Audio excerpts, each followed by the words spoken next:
Welcome to Dardarus. Sounds like a knockoff Toys R Us. The festival. Efficient demons, ut quae non sunt, sic tamen quasi sint, conspicienda hominibus exhibient. Lactantius.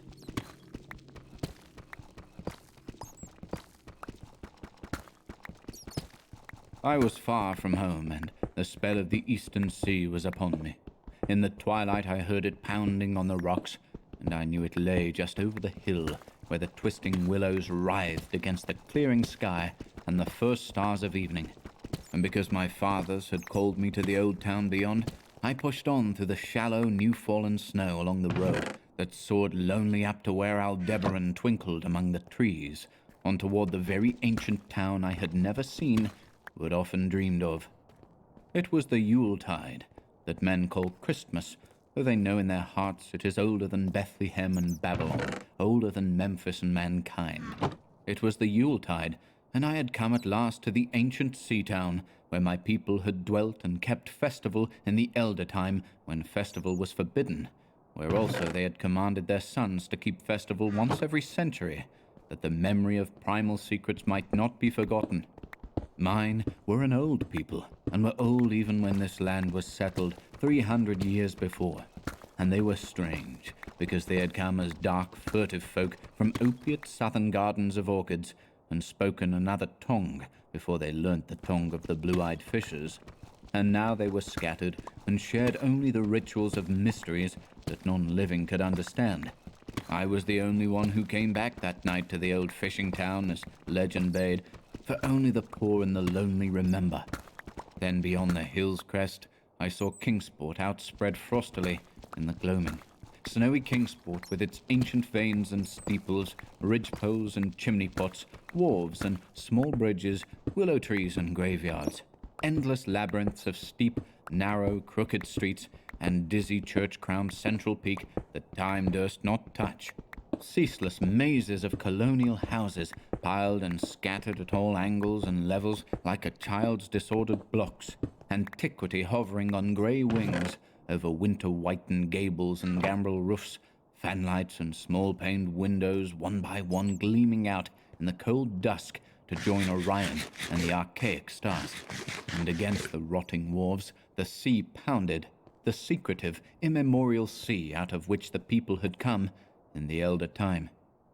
Beside the road, at its crest, the still higher summit rose, bleak and windswept, and I saw that it was a burying ground where black gravestones stuck ghoulishly through the snow like the decayed fingernails of a gigantic corpse. The printless road was very lonely, and sometimes I thought I heard a distant, horrible creaking, as of a gibbet in the wind. They had hanged 4 kinsmen of mine for witchcraft in 1692, but I did not know just where. As the road wound down the seaward slope, I listened for the merry sounds of a village at evening, but did not hear them. Then I thought of the season, and felt that these old Puritan folk might well have Christmas customs strange to me, and full of silent half-side prayer. So after that, I did not listen for merriment or look for wayfarers, but kept on down past the hushed lighted farmhouses and shadowy stone walls to where the signs of ancient shops and sea taverns creaked in the salt breeze, and the grotesque knockers of pillared doorways glistened along deserted, unpaved lanes and the light of little curtained windows. I had seen maps of the town, and knew where to find the home of my people. It was told that I should be known and welcomed, for village legend lives long. So I hastened through Back Street to Circle Court, and across the fresh snow on the one full flagstone pavement in the town to where Green Lane leads off behind the market house. The old map still held good, and I had no trouble, though at Arkham they must have lied when they said the trolleys ran to this place, since I saw not a wire overhead. Snow would have hid the rails in any case.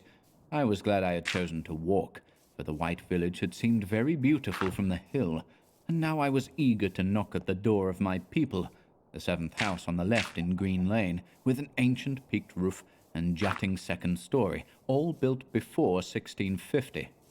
There were lights inside the house when I came upon it, and I saw from the diamond window panes that it must have been kept very close to its antique state. The upper part overhung the narrow grass-grown street and nearly met the overhanging part of the house opposite, so that I was almost in a tunnel, with the low stone doorstep wholly free from snow. There was no sidewalk, but many houses had high doors reached by double flights of steps with iron railings. It was an odd scene, and because I was strange to New England, I had never known its like before. Though it pleased me, I would have relished it better if there had been footprints in the snow, and people in the streets, and a few windows without drawn curtains. When I sounded the archaic iron knocker, I was half afraid. Some fear had been gathering in me, perhaps because of the strangeness of my heritage, and the bleakness of the evening, and the queerness of the silence in that aged town of curious customs. And when my knock was answered, I was fully afraid, because I had not heard any footsteps before the door creaked open. But I was not afraid long, for the gowned, slippered old man in the doorway had a bland face that reassured me, and though he made signs that he was dumb, he wrote a quaint and ancient welcome with the stylus and wax tablet he carried. He beckoned me into a low, candle-lit room with massive exposed rafters and dark, stiff, sparse furniture of the 17th century. The past was vivid there, but not an attribute was missing. There was a cavernous fireplace and a spinning wheel at which a bent old woman in loose wrapper and deep-poked bonnet sat back toward me, silently spinning despite the festive season. An indefinite dampness seemed upon the place, and I marveled that no fire should be blazing. The high-backed settle faced the row of curtained windows at the left and seemed to be occupied, though I was not sure. I did not like everything about what I saw, and felt again the fear I had had. This fear grew stronger from what had before lessened it, for the more I looked at the old man's bland face, the more its very blandness terrified me. The eyes never moved, and the skin was too like wax. Finally, I was sure it was not a face at all, but a fiendishly cunning mask. But the flabby hands, curiously gloved, wrote genially on the tablet and told me I must wait a while before I could be led to the place of festival. Pointing to a chair, table, and pile of books, the old man now left the room. And when I sat down to read, I saw that the books were hoary and mouldy, and that they included old Morrister's Wild Marvels of Science, the terrible Sadducismus Triumphatus of Joseph Glanville, published in 1681, the shocking Demonolatry of Remigius, printed in 1595 at Lyon, and worst of all, the unmentionable Necronomicon of the mad Arab Abdul al-Hazred, in Olaus Wormius's forbidden Latin translation, a book which I had never seen, but of which I had heard monstrous things whispered. No one spoke to me, but I could hear the creaking of signs in the wind outside, and the whir of the wheel as the bonneted old woman continued her silent spinning. I thought the room and the books and the people very morbid and disquieting, but because an old tradition of my father's had summoned me to strange feastings, I resolved to expect queer things. So I tried to read, and soon became tremblingly absorbed by something I found in that accursed Necronomicon, a thought and a legend too hideous for sanity or consciousness. But I disliked it when I fancied I heard the closing of one of the windows that the settle faced, as if it had been stealthily opened. It had seemed to follow a whirring that was not of the old woman's spinning wheel. This was not much, though, for the old woman was spinning very hard, and the aged clock had been striking. After that, I lost the feeling that there were persons on the settle, and was reading intently and shuddering when the old man came back, booted and dressed in a loose antique costume, and sat down on that very bench so that I could not see him. It was certainly nervous waiting, and the blasphemous book in my hands made it doubly so. When 11 struck, however, the old man stood up, glided to a massive carved chest in a corner, and got 2 hooded cloaks, one of which he donned, and the other of which he draped round the old woman, who was ceasing her monotonous spinning. Then they both started for the outer door, the woman lamely creeping, and the old man, after picking up the very book I had been reading, beckoning me as he drew his hood over that unmoving face, or mask.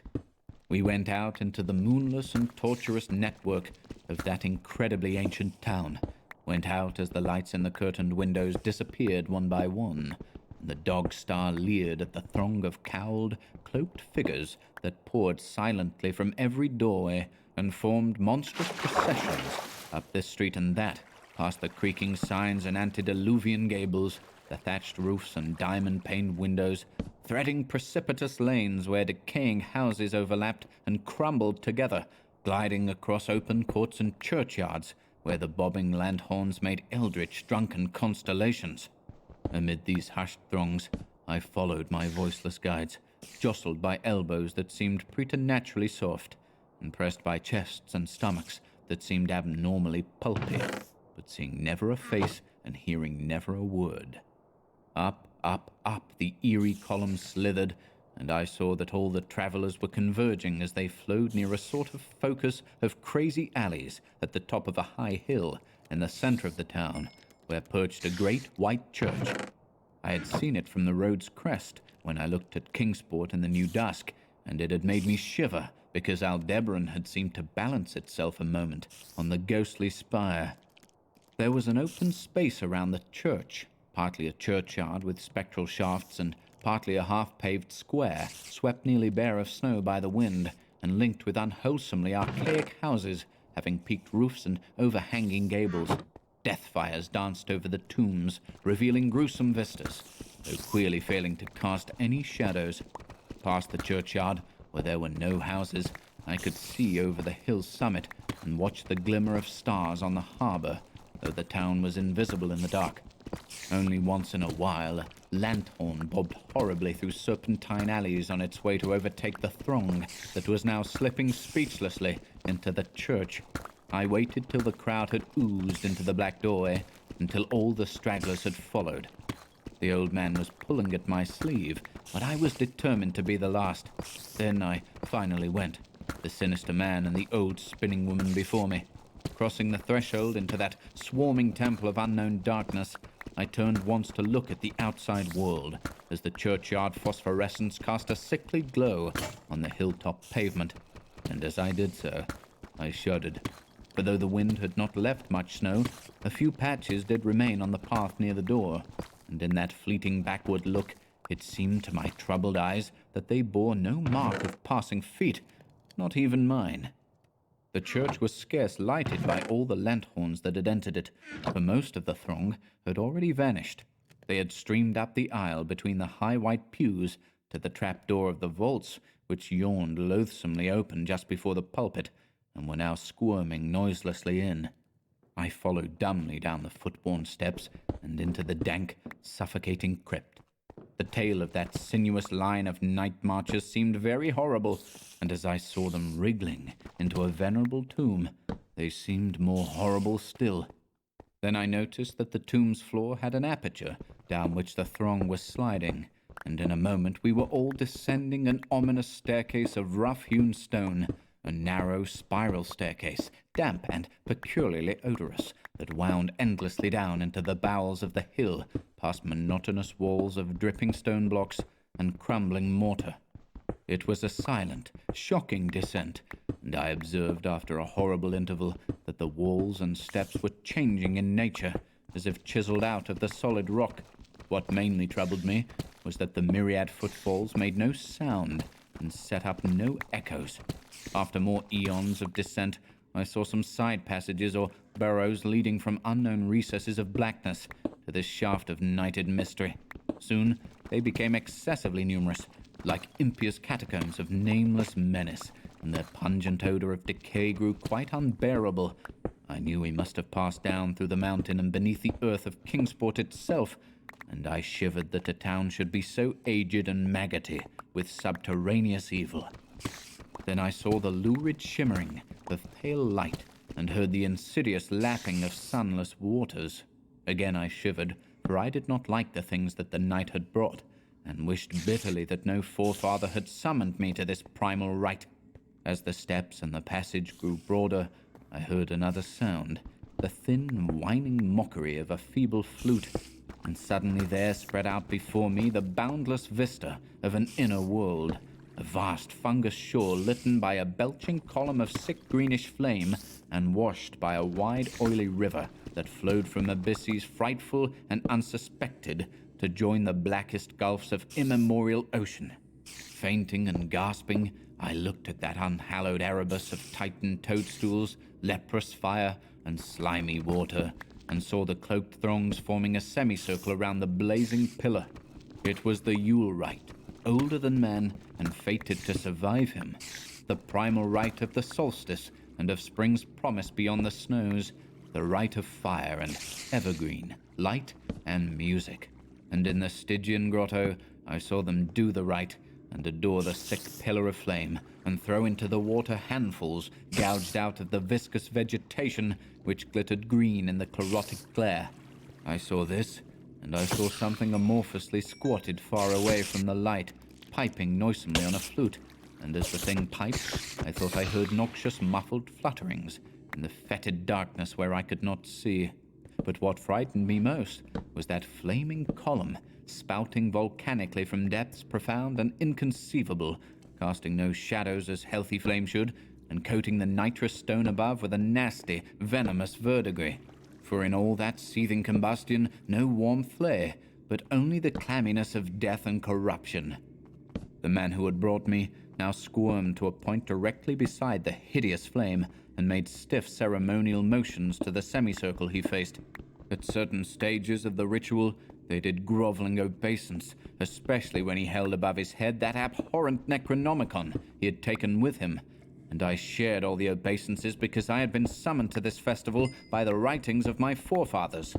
Then the old man made a signal to the half-seen flute player in the darkness, which player thereupon changed its feeble drone to a scarce louder drone in another key, precipitating as it did so a horror unthinkable and unexpected. At this horror I sank nearly to the lichened earth, transfixed with a dread not of this nor any world, but only of the mad spaces between the stars. Out of the unimaginable blackness beyond the gangrenous glare of that cold flame, out of the Tartarian leagues through which that oily river rolled uncanny, unheard, and unsuspected, there flopped rhythmically a horde of tame, trained, hybrid winged things that no sound eye could ever wholly grasp, or sound brain ever wholly remember. They were not altogether crows, nor moles, nor buzzards, nor ants, nor vampire bats, nor decomposed human beings, but something I cannot and must not recall. They flopped limply along, half with their webbed feet and half with their membranous wings, and as they reached the throng of celebrants, the cowled figures seized and mounted them, and rode off one by one along the reaches of that unlighted river into pits and galleries of panic where poison springs feed frightful and undiscoverable cataracts. The old spinning woman had gone with the throng, and the old man remained only because I had refused when he motioned me to seize an animal and ride like the rest. I saw when I staggered to my feet that the amorphous flute player had rolled out of sight, but that two of the beasts were patiently standing by. As I hung back, the old man produced his stylus and tablet and wrote that he was the true deputy of my fathers, who had founded the Yule worship in this ancient place, that it had been decreed I should come back, and that the most secret mysteries were yet to be performed. He wrote this in a very ancient hand, and when I still hesitated, he pulled from his loose robe a seal ring and a watch, both with my family arms, to prove that he was what he said. But it was a hideous proof, because I knew from old papers that that watch had been buried with my great-great-great-great-grandfather in 1698. Presently, the old man drew back his hood and pointed to the family resemblance in his face, but I only shuddered, because I was sure that the face was merely a devilish waxen mask. The flopping animals were now scratching restlessly at the lichens, and I saw that the old man was nearly as restless himself. When one of the things began to waddle and edge away, he turned quickly to stop it, so that the suddenness of his motion dislodged the waxen mask from what should have been his head. And then, because that nightmare's position barred me from the stone staircase down which we had come, I flung myself into the oily underground river that bubbled somewhere to the caves of the sea, flung myself into that putrescent juice of earth's inner horrors before the madness of my screams could bring down upon me all the charnel legions these pest gulfs might conceal. At the hospital, they told me I had been found half frozen in Kingsport Harbor at dawn, clinging to the drifting spar that accident sent to save me. They told me I had taken the wrong fork of the hill road the night before and fallen over the cliffs at Orange Point, a thing they deduced from prints found in the snow. There was nothing I could say because everything was wrong. Everything was wrong, with the broad window shewing a sea of roofs in which only about 1 in 5 was ancient, and the sound of trolleys and motors in the streets below. They insisted that this was Kingsport, and I could not deny it. When I went delirious at hearing that the hospital stood near the old churchyard on Central Hill, they sent me to St. Mary's Hospital in Arkham, where I could have better care. I liked it there, for the doctors were broad-minded, and even lent me their influence in obtaining the carefully sheltered copy of Alhazred's objectionable Necronomicon from the library of Miskatonic University. They said something about a psychosis, and agreed I had better get any harassing obsessions off my mind. So I read again that hideous chapter, and shuddered doubly, because it was indeed not new to me. I had seen it before. Let footprints tell what they might, and where it was I had seen it were best forgotten. There was no one in waking hours who could remind me of it, but my dreams are filled with terror because of phrases I dare not quote. I dare quote only one paragraph, put into such English as I can make from the awkward Low Latin. "The nethermost caverns," wrote the mad Arab, "are not for the fathoming of eyes that see, for their marvels are strange and terrific. Cursed the ground where dead thoughts live new and oddly bodied, and evil the mind that is held by no head. Wisely did Ibn Shakabak say that happy is the tomb where no wizard hath lain, and happy the town at night whose wizards are all ashes. For it is of old rumour that the soul of the devil-bought hastes not from his charnel clay, but fats and instructs the very worm that gnaws, till out of corruption horrid life springs, and the dull scavengers of earth wax crafty to vex it, and swell monstrous to plague it. Great holes secretly are digged, where earth's pores ought to suffice, and things have learnt to walk that ought to crawl."